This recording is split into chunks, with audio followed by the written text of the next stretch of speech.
All right, so it's about 10, so we will begin.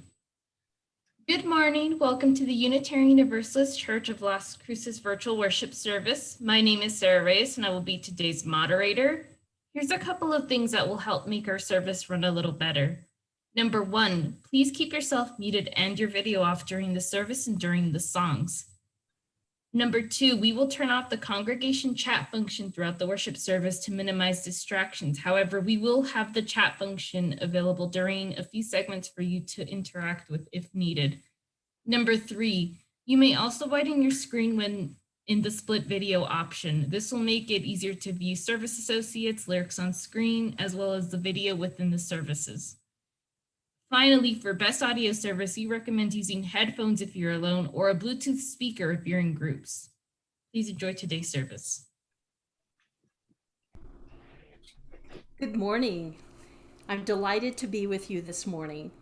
We will begin, and I invite you to sing with me in the Zoom way the Buddhist meditation, May I be filled with loving kindness. May I be filled, may you be filled, may we be filled. Let us sing together.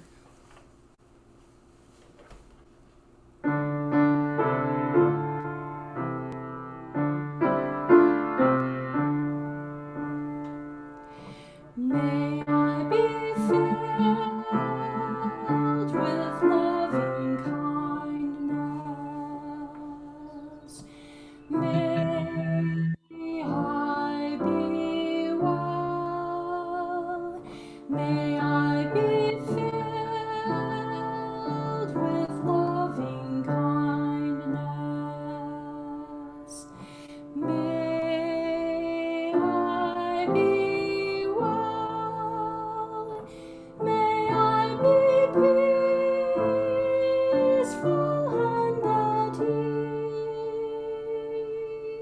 ease. May I be whole.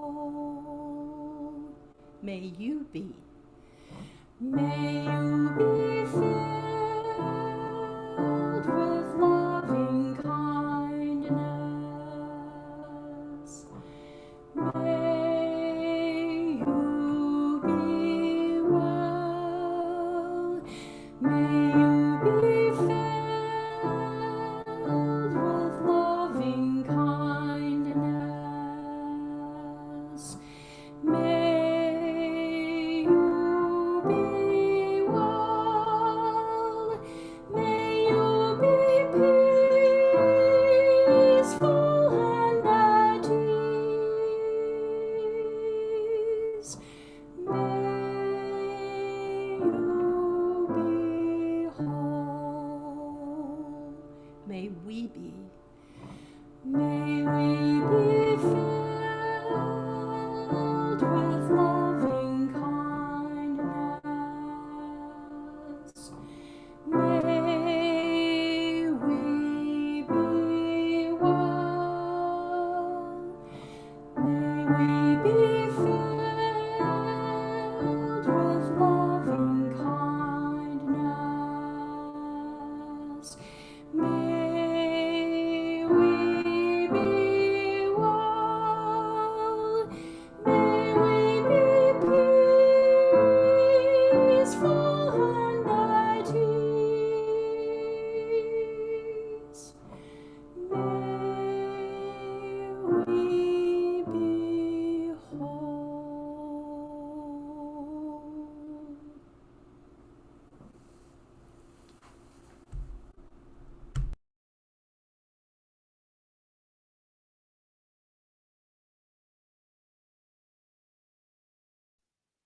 Charlie, you're muted.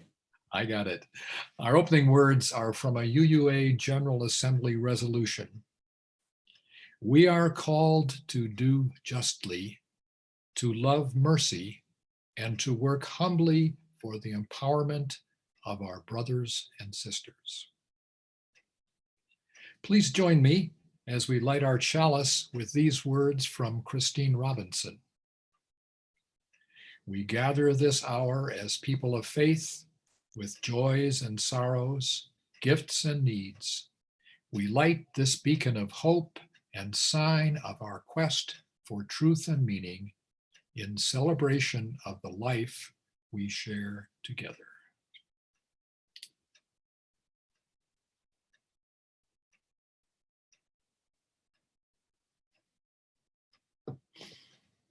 Please join me in saying the church's covenant affirmation of covenant and singing the doxology in English and Spanish. The words are printed on your screen. Love is the doctrine of our church. The quest for truth is our sacrament, and service is our prayer. To dwell together in peace, to seek knowledge in freedom, to serve others in community, to the end that all souls shall grow into harmony with creation. Thus do we covenant with one another.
Good morning and welcome to the continuing virtual worship at the Unitarian Universalist Church of Las Cruces. My name is Charlie Scholes. I'm your service associate today. Our minister, the Reverend Kalani Kachela, is on vacation this month. He'll be back in August. Dr. Larry Ward is leading worship this morning. We like to say Unitarian Universalism is without a creed or dogma. We are a covenant-based church, meaning that we agree to live in relationship with each other according to the Unitarian Universalist principles and our covenant of right relations. We embrace diversity in all its forms. Everyone is welcome. You can learn more about our church at the website UUCLC.org.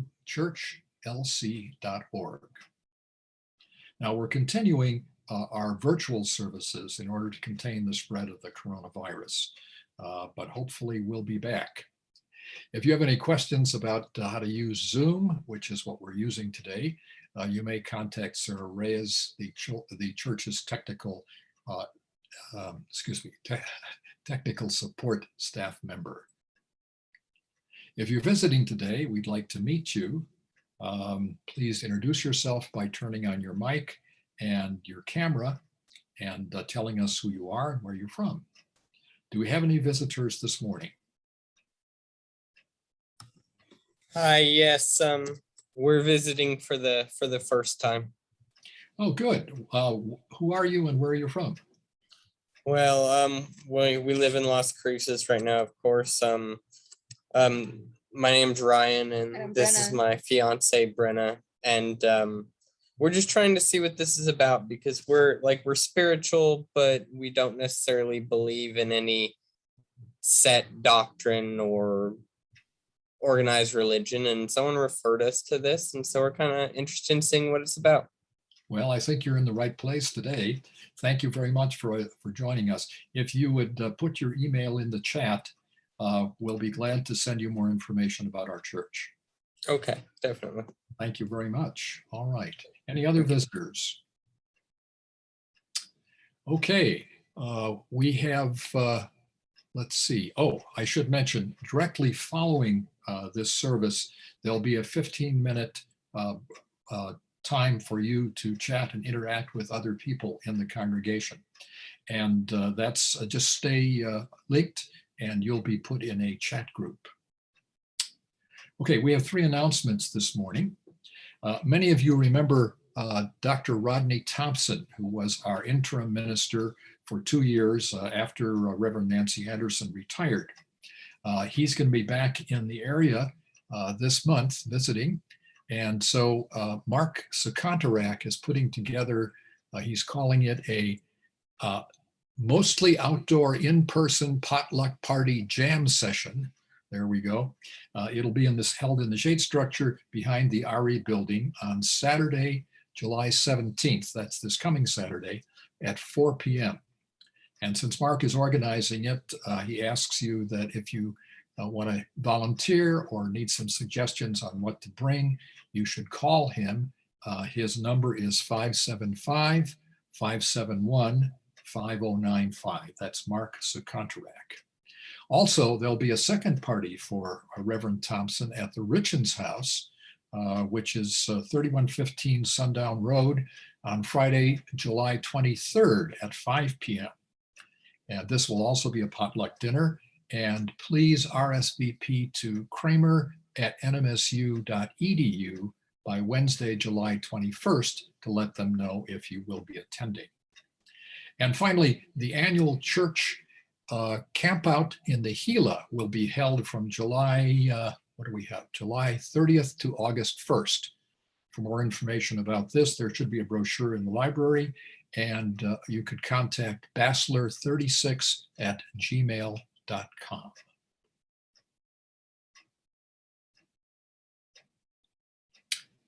I think it's time for all ages.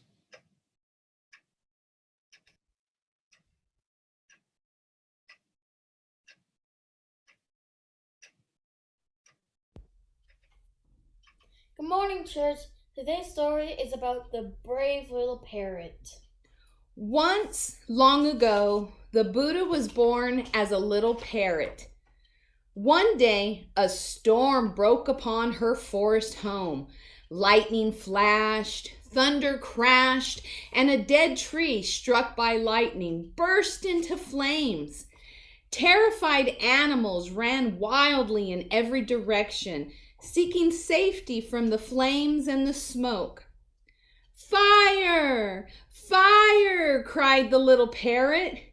"Run! Run to the river!" Flapping her wings, she flung herself out into the fury of the storm, and rising higher, flew towards the safety of the river. But as she flew, she could see that many animals were trapped, surrounded by the flames below, with no chance of escape. Suddenly, a desperate idea, a way to save them, came to her. She darted toward the river, dipped herself into the water, and flew back over the now raging fire. The heat rising up from the burning forest was like the heat of an oven. A thick smoke made breathing almost unbearable. A wall of flames shot up now on one side, now on the other. Crackling flames leapt and danced before her, twisting and turning through the mad maze of the fire. The little parrot flew bravely on and on. At last, over the center of the forest, she shook her wings and released a few drops of water which still clung to her feathers. The tiny drops tumbled like jewels down into the heart of the blaze and vanished with a hiss. Then the little parrot once more flew back through the flames and the smoke to the river. She dipped herself in the cool water and flew back again over the burning forest. Back and forth she flew, time and time again, from the river to the forest, from the burning forest to the river.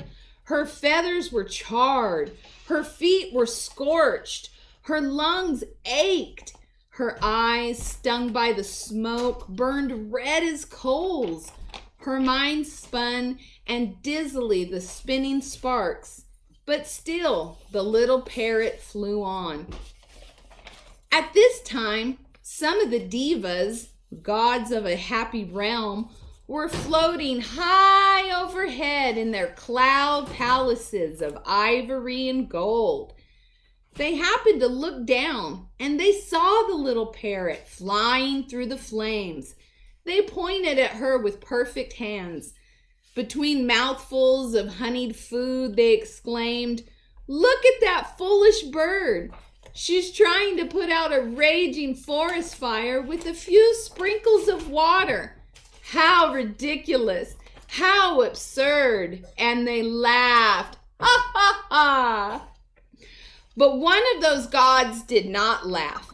Strangely moved, he changed himself into a golden eagle and flew down towards the little parrot's fiery path.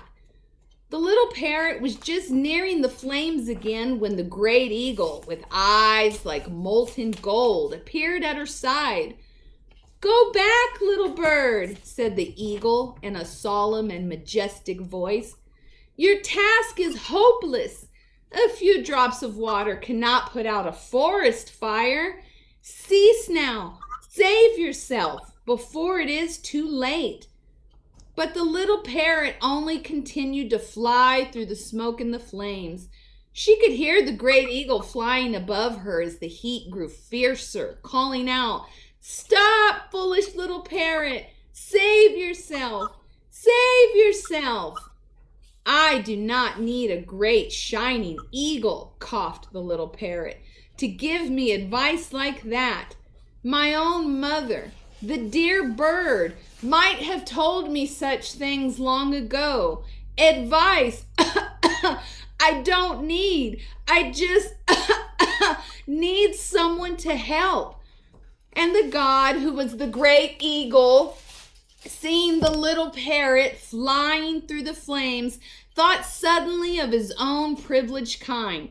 He could see them floating high up above. Yes, they were there, the carefree gods, still laughing and talking while many animals cried out in pain from fear among the flames below. Seeing that, he grew ashamed. A single desire was kindled in his heart. God though he was, he just wanted to be like that brave little parrot and to help. "I will help," exclaimed the flushed Deva. These new feelings, stream after stream of sparks poured from his eyes, wave upon wave washed down like the cooling rain upon the fire. Where those tears fell, the flames died down and the smoke began to clear. The little parrot, washed and bright, rocketed above the sky, now laughing for joy. "That's more like it," she exclaimed. The eagle's tears dripped from burned branches and soaked into the scorched earth. With those tears glistened new life, unfurled and blossomed. Green grass pushed up from among the still glowing cinders. All the animals looked at one another in amazement. Washed by those tears, they were whole and well. Not one had been harmed. Up above in the clear blue sky, they could see their little friend, the little parrot, looping and soaring in delight. When hope was gone, somehow she saved them. "Hooray!" they cried. "Hooray for the brave little parrot and this sudden, miraculous rain."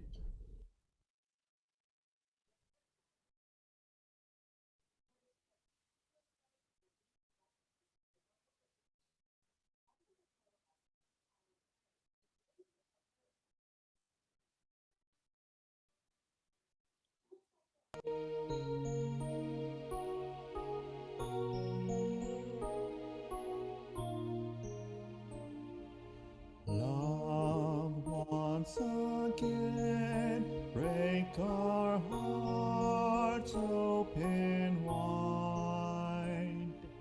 Love once again, break our hearts open wide. Love once again.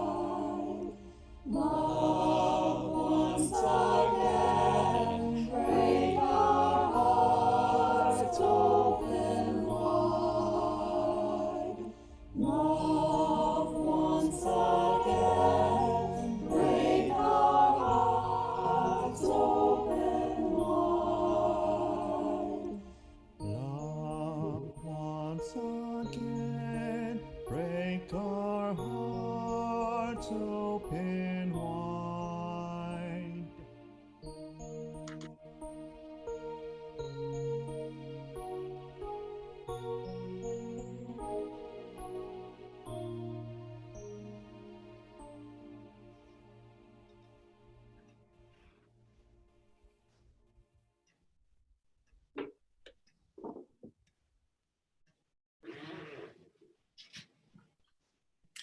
One of the ways we support each other in community is through the sharing of joys and sorrows, especially in this extended time of social distancing because of the COVID-19 virus. We have to make attempts to stay connected to one another.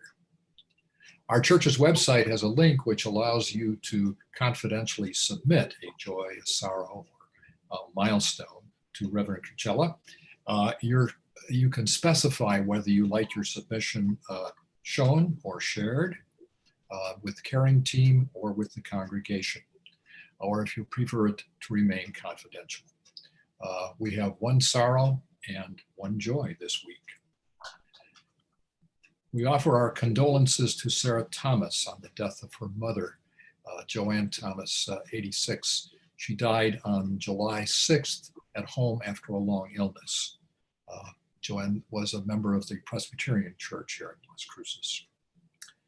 And our joy is we wish to honor Hale Huber and wish him a happy birthday. He's going to be 80 years old on July 17th.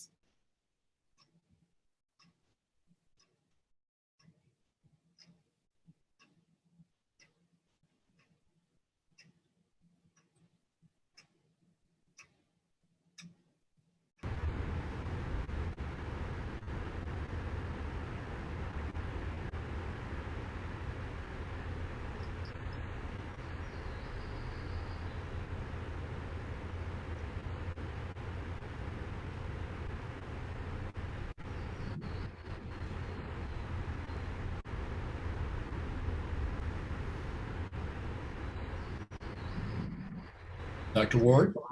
Yes. Good morning, dear people. Larry Ward here. I'm speaking to you today from Eco Village in Mexico, north of Puerto Vallarta. I'm here visiting with a dear friend and with my son, who's here on vacation. The book of Revelation, which some of you may or may not be familiar with, describes the language, in its own language, the apocalypse. And as you may have seen or heard, there are many news articles and essays and podcasts all focusing around the apocalypse or the energy of deconstruction. So it's important to understand this as energy, and this energy exists both within us and around us. And in chapter 6 of the book of Revelations, it describes 4 particular energies that we are experiencing in a way that probably no humans in history with a planetary consciousness have ever experienced together at the same time. The first energy is the energy of conquering, the energy of domination, the energy of predatory, in my language, predatory capitalism,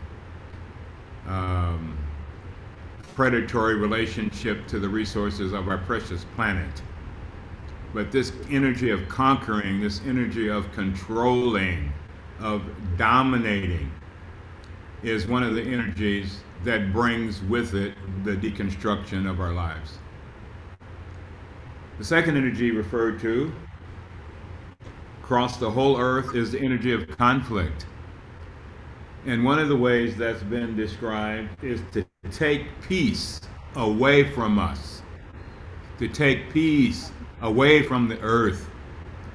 And that means looking inside of ourselves and to ask ourselves, how has peace been robbed from us as individuals? How has peace been obscured? What we know from our basic human nervous system is that without a sense of safety and peace within ourselves, conflict is never resolved. And so this consciousness of how peace is taken away from us, I really appreciated the story of the parrot this morning. When I heard it, I basically decided there was nothing else for me to say.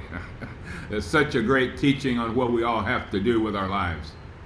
So look at your life. I look at my life and I try to bring peace in the midst of peace being taken away. To resolve conflict before it becomes more horrifying, more damaging to the earth, to all of the species, and of course, to ourselves.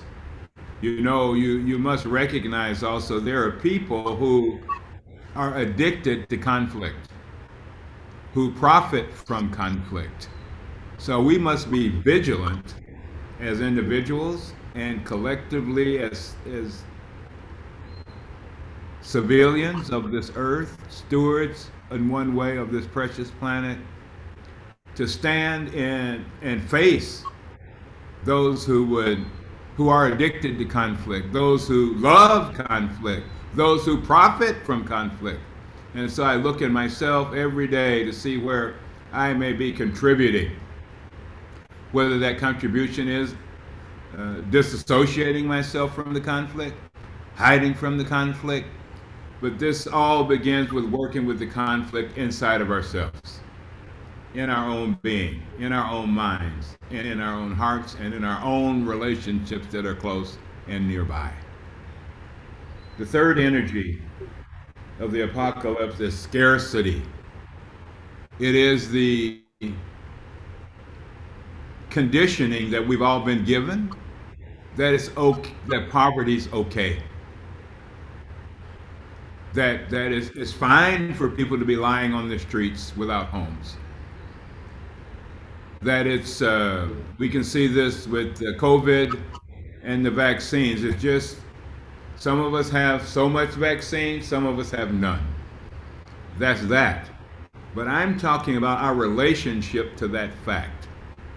Being at ease with other people's suffering that is not necessary is what the great danger is here. And I'm convinced that unless we learn how to recreate a new story about what it means to live together, we will continue to create this suffering that only scarcity creates. I've had the privilege and honor of working in many places and circumstances around the world, from Fortune 500 companies to remote villages in Africa and India, Mexico, etc., around the world. And I'm always stunned when I recognize my own privilege. I was chatting with my dear friend Salvatore this morning, and you know, I've gotten my 2 shots. I hopped on an airplane to come to Mexico to spend some time with my son. And I'm totally aware that was an act of privilege that most people do not have. So for me, the question about privilege isn't projecting it out on somebody else. The question is for me to look at my own life and pay attention to the privileges I have, and to ask myself, how can I use my privileges that I do have to bring peace, to bring harmony, to bring depth in our lives as human beings. And the fourth energy of the apocalypse is death. It is war making. One of my habits is to check into Japanese anime, and one of their descriptions of this is, we have created a society that loves sustainable war.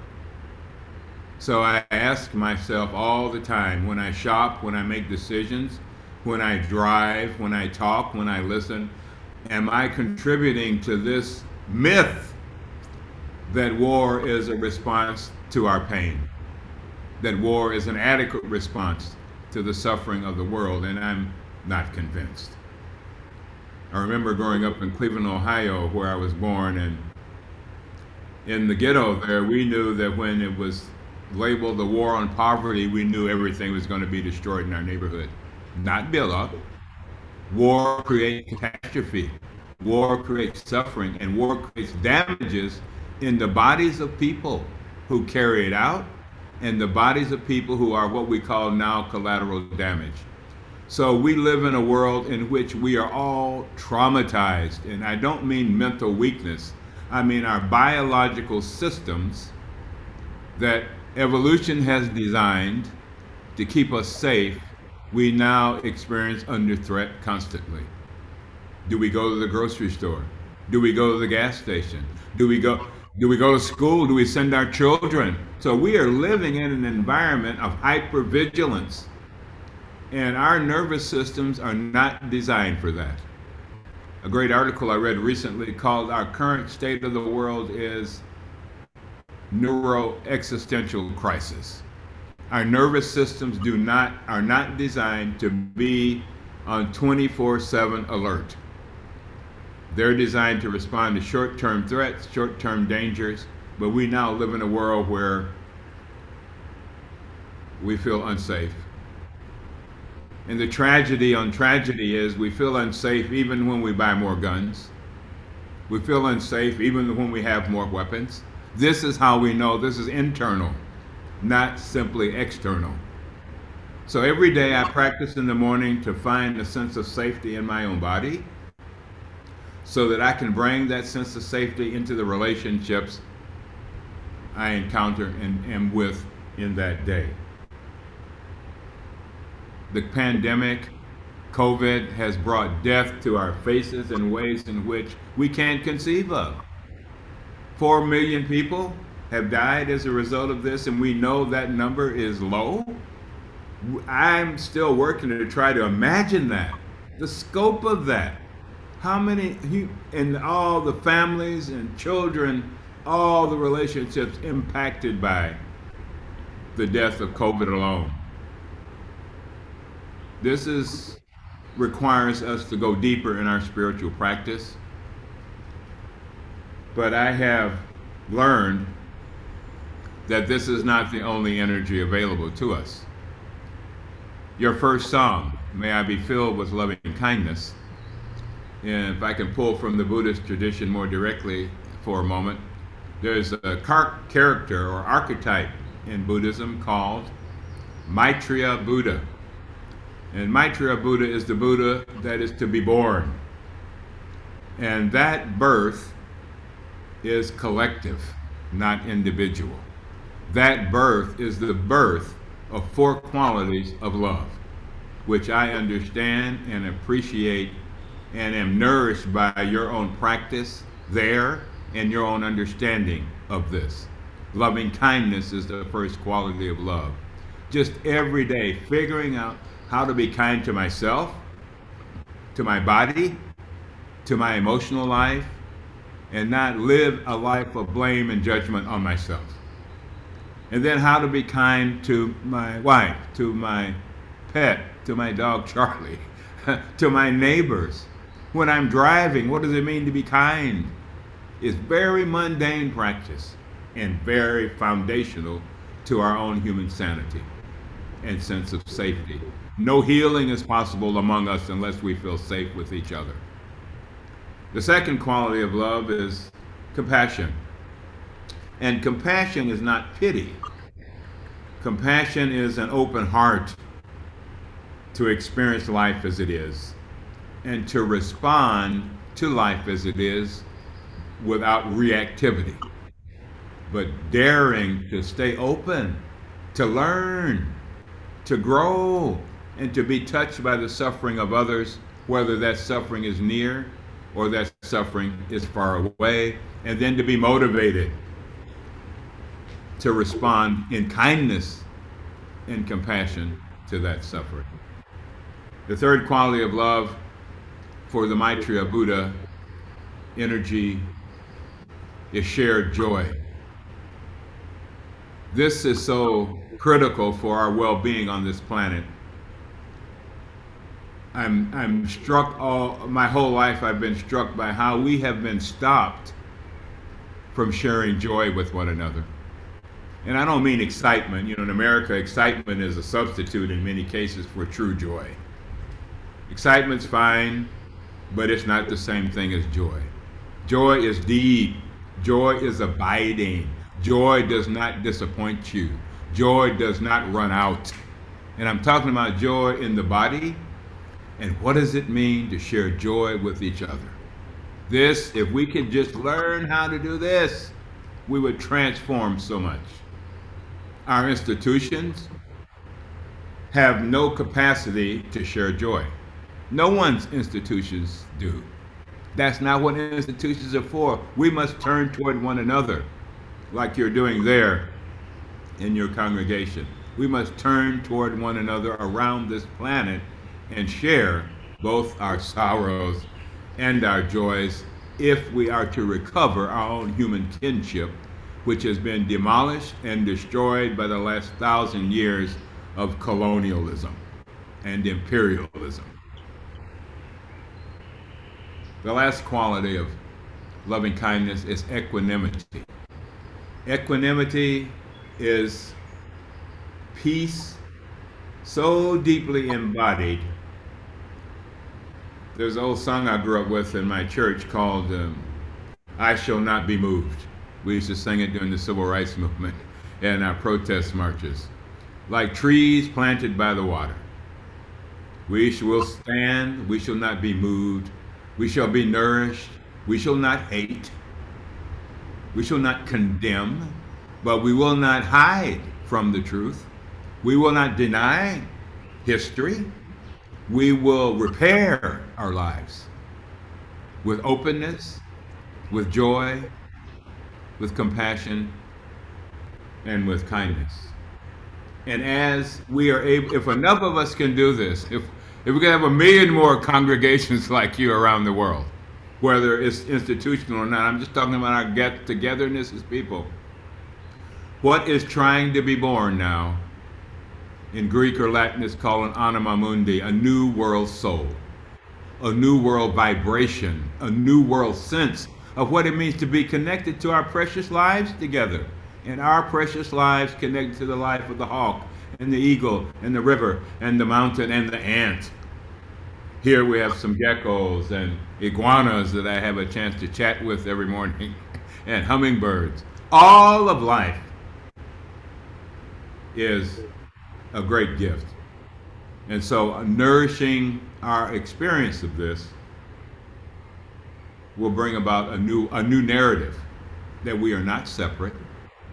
We are not in pieces. We are not fragmented into this group, this skin, this gender, that gender. All those labels are there. But do not be confused by labels. Dare to touch your humanity that transcends labels, so you can help us heal from what has happened to us inside and outside, so that the apocalyptic energy, which is in all of us, does not become dominant in us, does not drive our decisions, does not drive us to harm one another. To recognize these energies in myself when it comes up. I recognize, Larry, you're trying to dominate. I recognize in myself, oh boy, Larry, you're thinking there's not enough when you know there is enough. So practicing with meditation for me is how I come back to recognizing what's going on with these 4 energies of the apocalypse in myself. And then I transcend that and fall into the deep energy, the more inclusive energy of love itself. Thank you so much for your practice, your gathering, and your continued support for one another in your journey of love.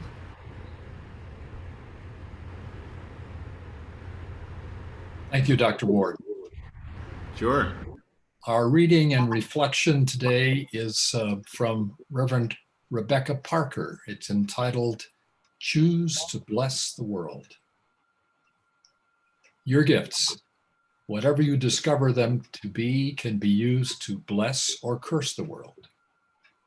The mind's power, the strength of the hands, the reaches of the heart, the gifts of speaking, listening, imagining, seeing, waiting. Any of these can serve to feed the hungry, bind up the wounds, welcome the stranger, praise what is sacred, do the work of justice, or offer love. Any of those things can knock down the prison door, hoard bread, abandon the poor, obscure what is holy, comply with injustice, or withhold love. You must answer this question. What will you do with your gifts? Choose to bless the world?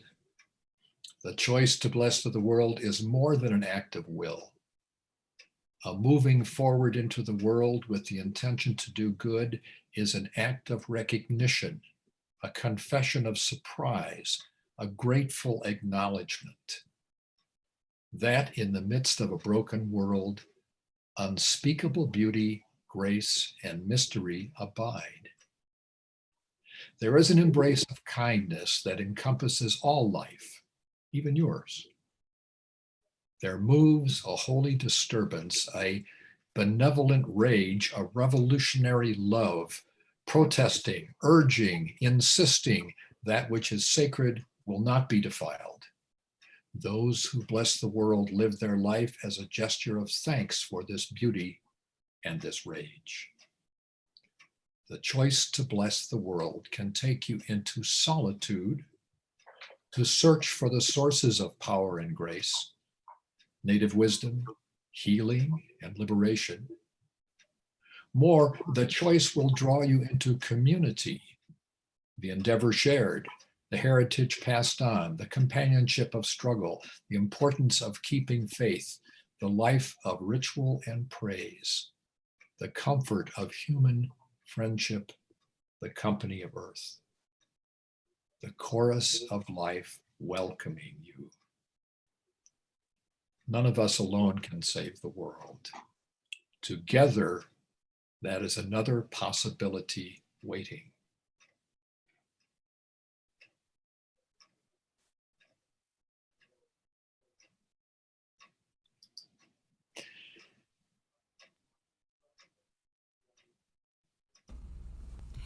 Good morning. We are going to share with you this beautiful song in Spanish, El Botón es Flor de Mañana.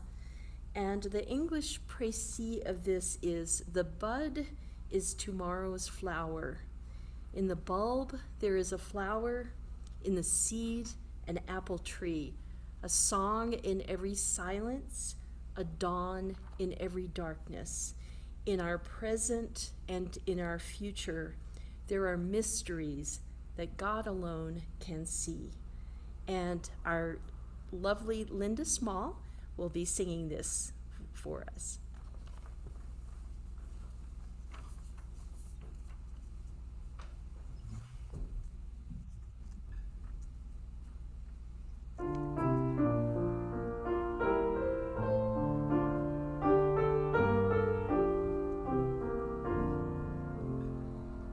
El botón es flor mañana, la semilla manzanal, el capullo es promesa, mariposa en libertad, el invierno es primavera, en espera de nacer, encubierta hasta su tiempo, solo Dios lo puede ver.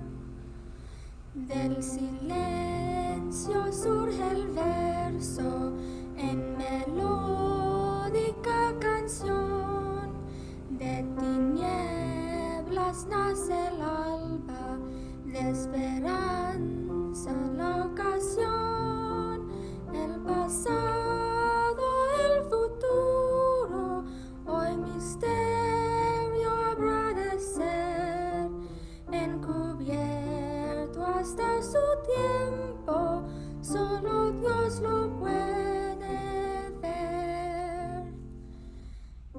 el fin está el principio, en el tiempo infinidad, en la duda hay creencia, en la vida eternidad, en la muerte hay nueva vida, para el mal así vencer, encubierta está su tiempo, solo Dios la puede ver.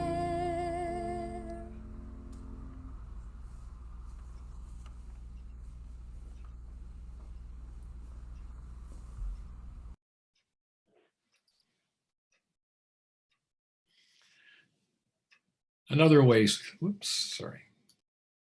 There we go. Another way we support our UUCLC is through the sharing of gifts. And even though we practice social distancing, the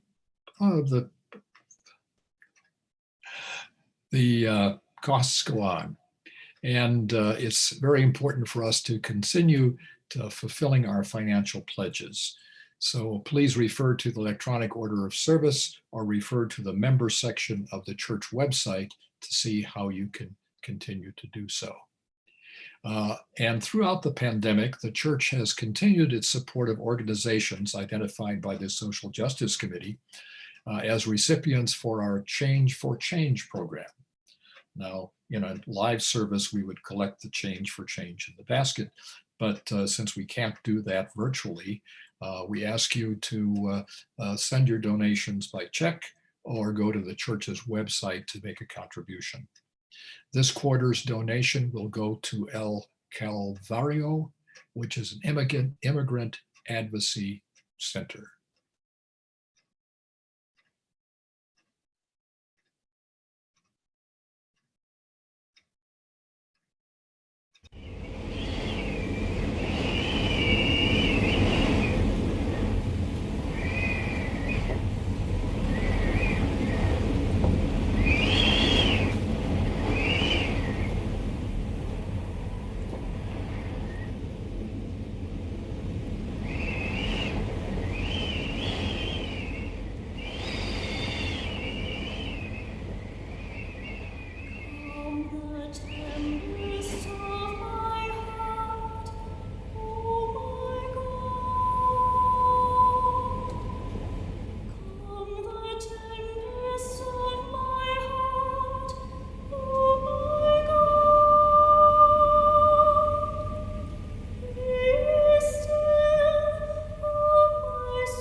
If you are joining this worship service and looking for a spiritual home and are sympathetic with Unitarian Universalist principles and beliefs, the UU Church of Las Cruces might be the place for you.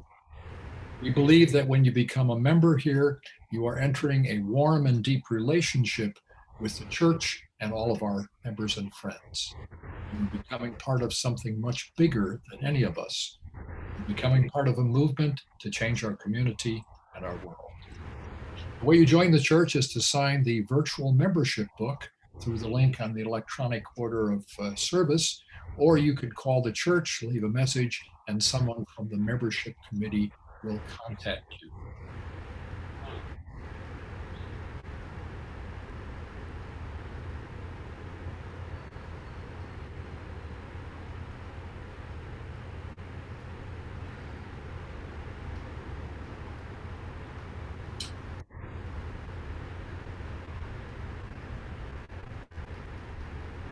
World is sick, can no one be well? But I dreamt we were all beautiful and strong. When the world is sick, can no one be well? But I dreamt we were all beautiful and strong. When the world is sick, can no one be well? But I dreamt we were all beautiful and strong. When the world is sick, when the world is sick, can no one be well? But I dreamt we were all beautiful and strong. When the world is sick, can no one be well? But I dreamt we were all beautiful and strong. When the world is sick, can no one be well?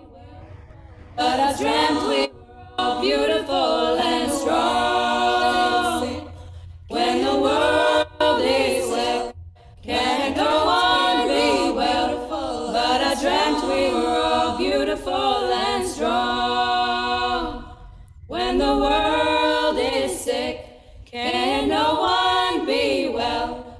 But I dreamt we were all beautiful and strong. When the world is sick, can no one be well? But I dreamt we were all beautiful and strong.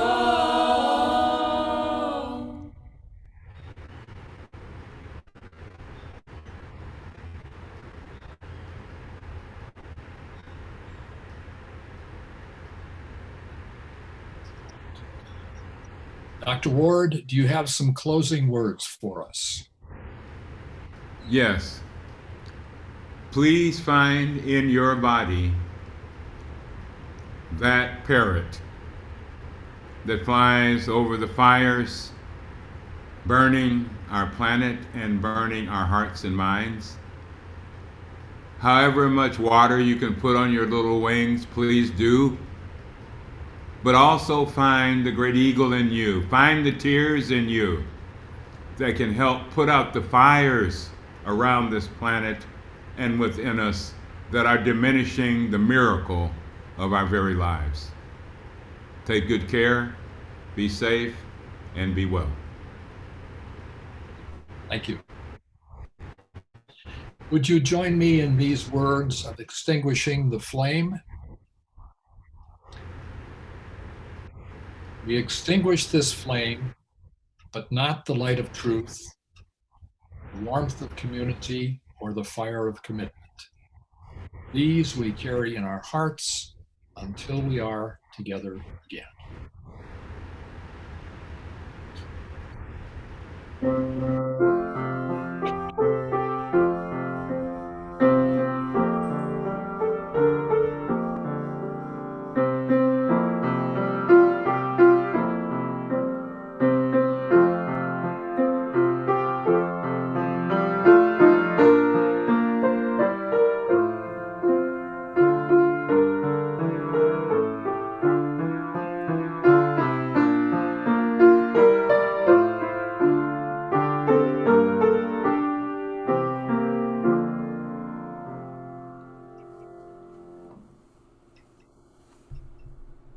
Namaste.